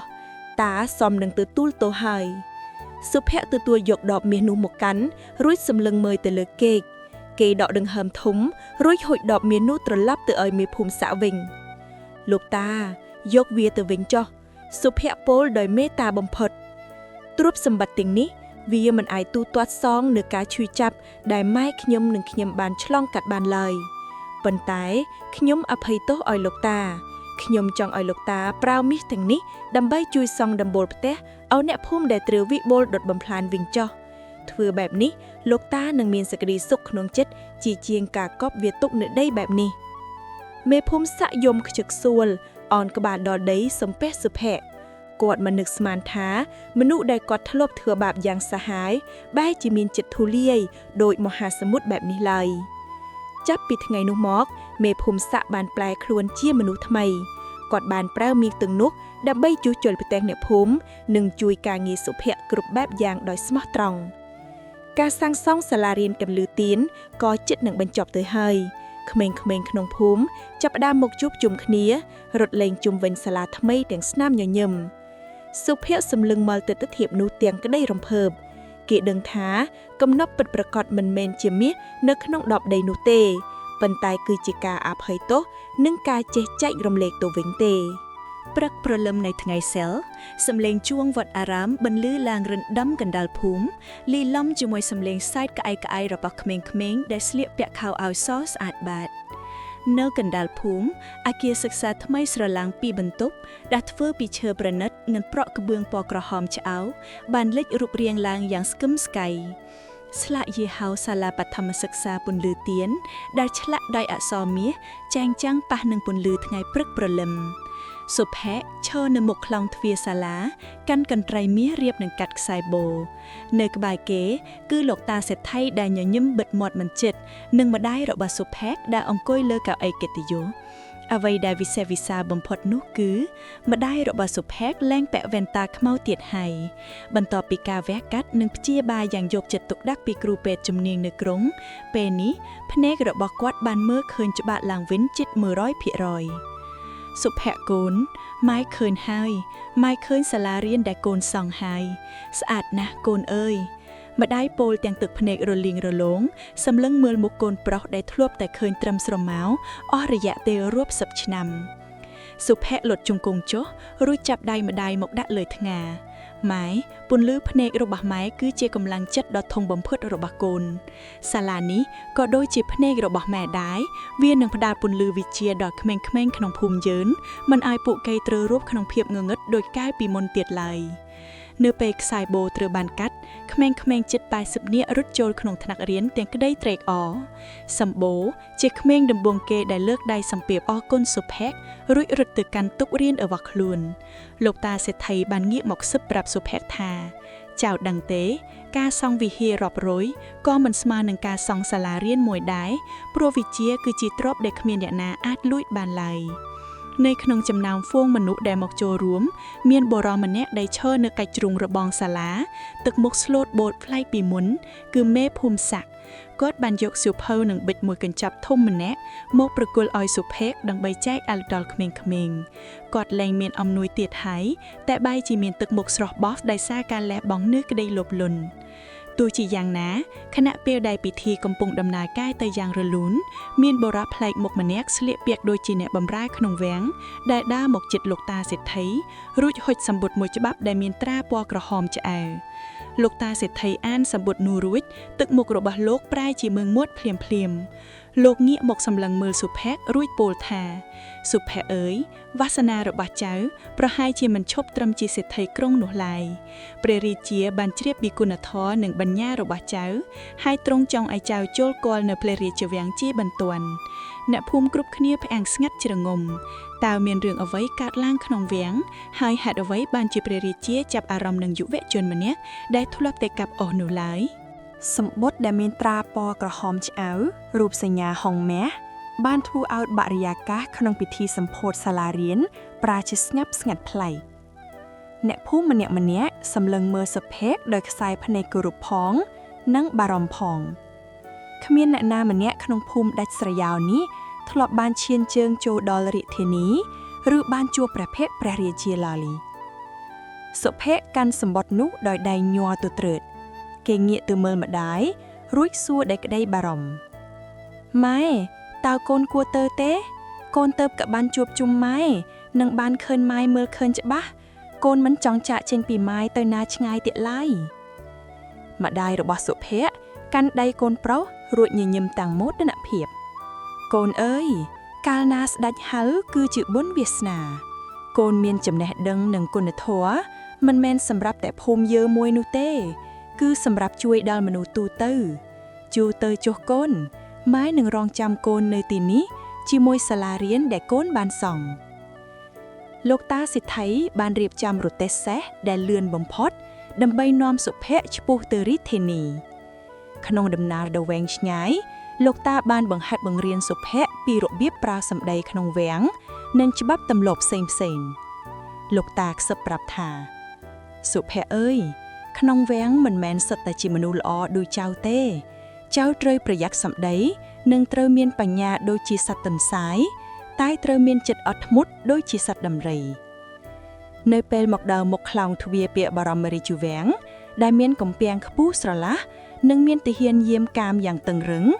សុភ័ក្រមានអារម្មណ៍ថាខ្លួនឯងតូចទាបបំផុតគេត្រូវបាននាំចូលទៅក្នុងរោងសវនកម្មដែលមានមន្ត្រីធំៗជាច្រើនអង្គុយតម្រៀបគ្នានៅពីលើរាជបល្ល័ង្កព្រះរាជាដែលមានព្រះជន្មជ្រាបបន្តិចប៉ុន្តែមានព្រះនេត្រមុតស្រួចបានសម្លឹងមើលសុភ័ក្ររួចមានព្រះរាជាអង្ការថាយើងបានឮល្បីថាចៅគឺជាយុវជនដែលកតញ្ញូនិងមានបញ្ញាឆ្លាតវៃអាចដោះស្រាយបញ្ហាឃ្លៀងអង្គរបានយ៉ាងអស្ចារ្យថ្ងៃនេះយើងមានប្រស្នាមួយចង់សួរចៅបើចៅឆ្លើយដោះយើងនឹងតែងតាំងចៅជាមន្ត្រីមើលការខុសត្រូវជំរុកស្រូវរដ្ឋប៉ុន្តែបើចៅឆ្លើយមិនចេញទេចៅត្រូវត្រឡប់ទៅធ្វើជាអ្នកកាប់អុសវិញចុះមន្ត្រីខ្លះលួចសើចចំអោកព្រោះពួកគេមិនជឿថាក្មេងប្រុសស្រុកស្រែម្នាក់នេះអាចឆ្លើយសំណួររបស់ព្រះរាជាបានឡើយព្រះរាជាមានបន្ទូលបន្តប្រស្នានោះគឺតើអ្វីទៅដែលខ្លាំងជាងដាវមុតជាងកំបិតនិងវែងជាងទន្លេមេគង្គចៅមានពេលត្រឹមតែការដុតធូបមួយស្រសៃប៉ុណ្ណោះដើម្បីឆ្លើយសុភ័ក្របិទភ្នែកស្ងាត់ស្ងាត់ផ្សែងធូបចាប់ផ្ដើមហុយឡើងយឺតមន្ត្រីក្នុងវែងចាប់ផ្ដើមខ្សឹបខ្សៀវគ្នាថាសុភ័ក្រប្រកាសជាឆ្លើយមិនចេញឡើយប៉ុន្តែក្នុងចិត្តសុភ័ក្រគេនឹកឃើញដល់ពីអប់រំរំម្ដាយនិងការតស៊ូរបស់គេកាលពីមុនផ្សែងធូបហុយឡើងយឺតរមួលអង្ក្រាញ់កណ្ដាលសាលសវនិកាដ៏ស្និទ្ធជ្រងំមន្ត្រីធំជាច្រើនរូបសម្លឹងមើលសុភ័ក្រដោយខ្សែភ្នែកចំអកខ្លះទៀតសម្លឹងដោយក្តីបារម្ភគ្រប់គ្នារងចាំមើលថាតើយុវជនស្រុកស្រែម្នាក់នេះអាចដោះស្រាយប្រស្នាដ៏ជ្រាលជ្រៅរបស់ព្រះរាជាបានយ៉ាងដូចម្តេចសុភ័ក្រដកដង្ហើមវែងរួចលើកដៃសំពះថ្វាយបង្គំឆ្ពោះទៅកាន់ព្រះរាជាទាំងក្តីគោរពនិងក្តីក្លាហានគេងើបមុខឡើងរួចក្រាបទូលដោយសំឡេងច្បាស់ថាបពិតព្រះករុណាជាម្ចាស់ទូលព្រះបង្គំជាកូនអ្នកស្រែចំការសូមក្រាបបង្គំទូលឆ្លើយនៅប្រស្នាទាំង3ចំណុចរបស់ទ្រង់ដូចតទៅទី1អ្វីដែលខ្លាំងជាងដាវគឺសច្ចធម៌ព្រះពរដាវអាចសម្លាប់បានត្រឹមតែរូបកាយប៉ុន្តែសច្ចធម៌អាចយកឈ្នះចិត្តមនុស្សនិងអាចកម្ចាត់ភាពងងឹតនៃអំពើអាក្រក់ឲ្យវិនាសសាបសូន្យបានជារៀងរហូតទី2អ្វីដែលមុតជាងកំបិតគឺពាក្យសម្ដីព្រះពរកំបិតមុតអាចបង្ករស់ត្រឹមតែលើស្បែកសាច់ប៉ុន្តែពាក្យសម្ដីដែលមុតស្រួចនិងអាក្រក់អាចចាក់ទម្លុះបេះដូងមនុស្សឲ្យឈឺចាប់អស់មួយជីវិតចំណែកឯពាក្យសម្ដីល្អក៏អាចដាស់សតិមនុស្សឲ្យភ្លឺស្វាងបានដែរទី3អ្វីដែលវែងជាងទន្លេមេគង្គគឺទឹកចិត្តកតញ្ញូបេពោទន្លេមេគង្គទូវែងឆ្ងាយយ៉ាងណាក៏មានប្រភពនិងមានទីបញ្ចប់ចុះទៅសមុទ្រប៉ុន្តែទឹកចិត្តកតញ្ញូដែលកូនមានចំពោះមាតាបិតានិងគុណធម៌ដែលមនុស្សមានចំពោះជាតិមាតុភូមិគឺវែងឆ្ងាយគ្មានទីបញ្ចប់មិនថាឆ្លងកាត់ប៉ុន្មានជំនាន់ក៏នៅតែមានតម្លៃជានិរន្តរ៍គ្រាន់តែសុភ័ក្រទូលចប់ភ្លាមសែងធូបក៏រលត់ទៅល្មមសាសវនិកាទាំងមូលប្រែជាស្ងាត់ជ្រងំដោយគេចាក់ទឹកសម្លាប់មួយសន្ទុះក្រោយមកព្រះរាជាក៏បន្ទោសព្រះសម្រោចយ៉ាងខ្លាំងដោយក្តីពេញព្រះរាជហឫទ័យបំផុតទ្រង់ទះព្រះហស្ថរួចមានព្រះរាជអំការថាល្អណាស់ល្អខ្លាំងណាស់ចៅមិនត្រឹមតែមានចិត្តកតញ្ញូទេតែចៅមានបញ្ញាដែលជាទ្រព្យដ៏វិសេសវិសាលយើងត្រូវការមនុស្សដូចជាចៅមកជួយមើលការខុសត្រូវរាជការដើម្បីយុត្តិធម៌និងក្តីសុខរបស់រាជព្រះរាជាបានប្រកាសតែងតាំងសុភ័ក្រជាមន្ត្រីជាន់ខ្ពស់មើលការខុសត្រូវចង្រុកស្រូវនិងជីវភាពរាជនេះគឺជាតំណែងដ៏សំខាន់ដែលត្រូវដើរត្រួតពិនិត្យនិងជួយដល់អ្នកភូមិដែលក្រីក្រនៅទូទាំងប្រទេសសុភ័ក្រមិនបានអួតអាងនឹងបុណ្យស័ក្តិឡើយគេបានទូលសុំព្រះរាជាសាងសង់ចង្រុកស្រូវសហគមន៍នៅតាមភូមិដាច់ស្រយាលដើម្បីទុកសម្រាប់សង្គ្រោះរាស្ត្រនៅពេលមានគ្រោះរាំងស្រួញគំនិតនេះត្រូវបានព្រះរាជាយល់ស្របភ្លាមទោះយ៉ាងណាចំណោមមន្ត្រីដែលឈរមើលក៏មានម្នាក់ដែលមានទឹកមុខខ្មៅងងឹតដែរ គឺមន្ត្រីធំម្នាក់ដែលជាសាច់ញាតិសម្ងាត់របស់វិបុលគេកំពុងក្បាត់ដៃយ៉ាងណែនក្នុងចិត្តគិតថាអ្នកស្រែឯងចង់មកធ្វើធំលើក្បាលយើងមែនទេយើងនឹងធ្វើឲ្យឯងដឹងថាក្នុងវាំងនេះមិនមែនមានតែបញ្ញាទេគឺមានទាំងអាវុធងងឹតដែលឯងមិនដែលស្មានដល់ ជីវិតក្នុងព្រះបរមរាជវាំងមិនមែនស្រស់បំប្រងដោយដែលសុភ័ក្រធ្លាប់ស្រមៃឡើយទោះបីជាគេទទួលបានតំណែងខ្ពង់ខ្ពស់និងការទុកព្រះតីពីព្រះរាជាក៏ដោយប៉ុន្តែនៅពីក្រោយខ្នងមានមន្ត្រីខិលខូចមួយក្រុមដែលដឹកនាំដោយឧកញ៉ាជ័យត្រូវជាមេត្រង់របស់វិបុលកំពុងរៀបចំផែនការកំចាត់សុភ័ក្រឧកញ៉ាជ័យជាអ្នកមើលការខុសត្រូវលើការដឹកជញ្ជូនអង្គររដ្ឋអស់រយៈពេលច្រើនឆ្នាំហើយគេបានកេងប្រវ័ញ្ចទ្រព្យសម្បត្តិរដ្ឋយ៉ាងច្រើនសន្ធឹកសន្ធាប់ការលេចមុខរបស់សុភ័ក្រដែលជាមនុស្សស្មោះត្រង់និងម៉ឺងម៉ាត់គឺជាការគំរាមកំហែងដល់ឆ្នាំងបាយរបស់ពួកគេថ្ងៃមួយឧកញ៉ាជ័យបានអញ្ជើញសុភ័ក្រទៅពិសាភោជនាហារនៅទីផ្ទះរបស់គេក្នុងពិធីនោះមានស្រីស្អាតបម្រើស្រានិងមានប្រអប់មាសប្រាក់ជាច្រើនដែលដាក់នៅមុខសុភ័ក្រលោកម្ចាស់ភ័ក្រអើយឧកញ៉ាជ័យនិយាយទាំងញញឹមពីស្ពុលលោកនៅក្មេងណាស់មិនបែកខំធ្វើការខ្លាំងពេកទេរឿងបញ្ជីជង្រុកស្រូវរត់ទុកឲ្យពួកខ្ញុំអ្នកចាត់ចែងចុះលោកសម្រាប់ឲ្យសบายចុះចំណែកមាសប្រាក់ទាំងនេះគឺជាកាដូស្វាគមន៍បន្តិចបន្តួចប៉ុណ្ណោះសុភ័ក្រសម្លឹងមើលមាសប្រាក់ទាំងនោះរួចនឹកឃើញដល់អ្នកភូមិដែលអត់បាយនិងម្ដាយដែលធ្លាប់ហូបតែបាយត្រេកញៀតគេញញឹមរួចតបវិញយ៉ាងទន់ភ្លន់លោកឧកញ៉ាខ្ញុំអរគុណណាស់ប៉ុន្តែខ្ញុំធ្លាប់តែដេកលើកន្ទេលរហែកនិងហូបបាយកញ្ចប់បើឲ្យខ្ញុំមកដេកលើគំនរមាសដែលមិនមែនជារបស់ខ្ញុំបែបនេះខ្ញុំប្រកាសជានឹងដេកមិនលក់ឡើយរឿងបញ្ជីរដ្ឋគឺជាភារកិច្ចដែលព្រះរាជាប្រគល់ឲ្យខ្ញុំមិនអាចធ្វើប្រហែលបានទេការបដិសេធរបស់សុភ័ក្របានធ្វើឲ្យឧកញ៉ាជ័យខឹងសម្បាយ៉ាងខ្លាំងគេចាប់ផ្ដើមរៀបចំផែនការទី2គឺការទម្លាក់កំហុសយប់នោះឧកញ៉ាជ័យបានឲ្យកូនចៅលបចូលទៅក្នុងឃ្លាំងស្រូវរត់រួចយកខ្សាច់រាប់រួយបាវមកដាក់ចំនួនអង្គរនិងលួចដុតបញ្ជីទូទាត់ចោលខ្លះដើម្បីឲ្យមើលទៅឃើញថាសុភ័ក្រជាអ្នកធ្វើឲ្យខូចខាតទ្រព្យសម្បត្តិរដ្ឋព្រឹកឡើងព្រះរាជាបានចុះត្រួតពិនិត្យឃ្លាំងស្រូវដោយផ្ទាល់តាមការញុះញង់របស់ឧកញ៉ាជ័យនៅពេលបើកបាវស្រូវចេញមកស្រាប់តែឃើញសុទ្ធតែខ្សាច់នឹងដីមែនតែនសុភ័ក្រតើមានរឿងអីកើតឡើងព្រះរាជាមានព្រះរាជអង្ការទាំងក្រោធហេតុអ្វីបានជាអង្គររដ្ឋប្រែជាខ្សាច់បែបនេះឧកញ៉ាជ័យប្រញាប់ទូលបន្ថែមថាបើពិតព្រះអង្គយុវជននេះប្រហែលជាលួចលក់អង្គររដ្ឋយកលុយទៅសង់សាលារៀននៅភូមិរបស់វាហើយសូមទ្រង់ដាក់ទោសឲ្យធ្ងន់បំផុតសុភ័ក្រស្លុតចិត្តជាខ្លាំងតែគេនៅតែរក្សាភាពនឹងណគេពិនិត្យមើលបាវខ្សាច់ទាំងនោះរួចសង្កេតឃើញស្មាមជាមសេះដែលនៅថ្មីនៅក្បែរនោះនិងក្លិនមួយយ៉ាងដែលស៊ាំច្រមុះគឺក្លិនផ្ការំដុលដែលឧកញ៉ាជ័យតែលាបលើសម្លៀកបំពាក់ជានិច្ចសុភ័ក្រក្រាបទូលថាព្រះករុណាមុននឹងកាត់ទោសទូលបង្គំសូមទ្រង់អនុញ្ញាតឲ្យទូលបង្គំធ្វើការពិសោធន៍មួយចុះបើទូលបង្គំខុសមែនទូលបង្គំសុខចិត្តទទួលទោសប្រហារជីវិតនៅក្នុងឃ្លាំងស្រូវរត់ដែលពោពេញដោយភាពតានតឹង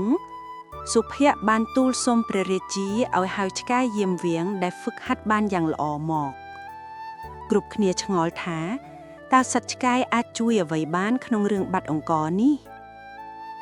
សុភ័ក្របានយកកន្សែងជូតមុខរបស់ខ្លួនទៅជូតលើបាវខ្សាច់ដែលទើបតែដូររួចឲ្យឆ្កែហិតបន្ទាប់មកគេឲ្យឆ្កែនោះដើរហិតសម្លៀកបំពាក់មន្ត្រីគ្រប់គ្នាដែលឈរនៅទីនោះរំពេចនោះសត្វឆ្កែបាំងស្ទុះទៅព្រុសយ៉ាងខ្លាំងនឹងខំមាត់ក្អោមអាវរបស់ឧកញ៉ាជ័យមិនព្រមលេងព្រះករុណាក្លិនផ្ការរំដួលដែលឧកញ៉ាជ័យប្រើគឺជាផ្កាប្រភេទកម្រដែលមានតែក្នុងភូមិគ្រឹះរបស់លោកឧកញ៉ាប៉ុណ្ណោះសុភ័ក្រក្រាបទូលយ៉ាងមុតមមហើយប្រសិនបើទ្រង់ឲ្យទាហានទៅឆែកឆេរនៅជង្រុកស្រូវសម្ងាត់ក្រោយភូមិគ្រឹះលោកឧកញ៉ាឥឡូវនេះទ្រង់ប្រកាសជាឃើញអង្គររដ្ឋដែលបាត់បង់មិនខានព្រះរាជាបញ្ជាឲ្យទាហានទៅឆែកភ្លាមមិនយូរប៉ុន្មានទាហានត្រឡប់មកវិញជាមួយភស្តុតាងអង្គររាប់ពាន់បាវដែលលាក់ទុកនៅទីនោះពិតមែនឧកញ៉ាជ័យស្លេកមុខស្លេកមាត់លុតជន្គុណសារភាពកំហុសទាំងញ័រទៅត្រាត ព្រះរាជាមានព្រះរាជអង្គការយ៉ាងដាច់អហង្ការអុកញ៉ាជ័យឯងស៊ីប្រាក់ខែរះតែបែរជាលួចបាយរះចូលយកវាទៅដាក់គុកងងឹតមួយជីវិតរួចរឹបអូសទ្រព្យសម្បត្តិទាំងអស់ដាក់ចូលឃ្លាំងរដ្ឋវិញក្រោយពីភាពយុត្តិធម៌ត្រូវបានលាតត្រដាងព្រះរាជាបានសពព្រះរាជហឫទ័យយ៉ាងខ្លាំងចង់ប្រគល់តំណែងអុកញ៉ាដល់សុភ័ក្រប៉ុន្តែសុភ័ក្របានក្រាបទូលសុំរឿងមួយបបិទ្ធព្រះអង្គទូលព្រះបង្គំមិនចង់បានបុណ្យស័ក្តិខ្ពង់ខ្ពស់ហួសពីសមត្ថភាពឡើយទូលព្រះបង្គំគ្រាន់តែចង់សុំការអនុញ្ញាតត្រឡប់ទៅរស់នៅភូមិកំណើតវិញដើម្បីមើលថែមេដាជីរានិងបន្តបង្រៀនក្មេងៗនៅសាលាពន្លីទីនប៉ុន្តែទូលព្រះបង្គំសន្យាថានឹងជួយមើលការខុសត្រូវជង្រុកស្រូវតំបន់នោះឲ្យបានល្អបំផុតដើម្បីកុំឲ្យរាស្ត្រត្រូវដាច់ពោះស្លាប់ព្រះរាជាទុនព្រះハរតីរួចយល់ព្រមតាមសំណើទ្រង់បានព្រះរាជាទានមាសប្រាក់និងសញ្ញាបត្រកិត្តិយសដល់សុភ័ក្រជាមន្ត្រីគំរូនៃសច្ចធម៌សុភ័ក្របានត្រឡប់ទៅភូមិកំណើតវិញក្នុងនាមជាវីរបុរសដែលគ្រប់គ្នាគោរពកោតសរសើរគេបានរស់នៅជាមួយម្ដាយយ៉ាងមានសុភមង្គលភ្នែករបស់ម្ដាយមើលឃើញច្បាស់ហើយក៏តែងតែអង្គុយមើលកូនប្រុសបង្រៀនអក្សរដល់ក្មេងៗនៅក្រោមដើមឈើនាពេលល្ងាចភូមិដាត់ស្រយាដែលធ្លាប់តែក្រលំបាកក៏ប្រែជាភូមិដែលមានការអភិវឌ្ឍមានផ្លូវថ្នល់មានទឹកស្អាតនិងមានសាលារៀនដែលពោរពេញដោយសំឡេងអានសៀវភៅសុភ័ក្របានបង្ហាញឲ្យពិភពលោកឃើញថាភាពកតញ្ញូនិងសេចក្តីល្អគឺជាទ្រព្យសម្បត្តិដ៏មហាសាលដែលគ្មានអំណាចឬអាវុធណាអាចបំផ្លាញបានឡើយចប់ដោយបរិបូរណ៍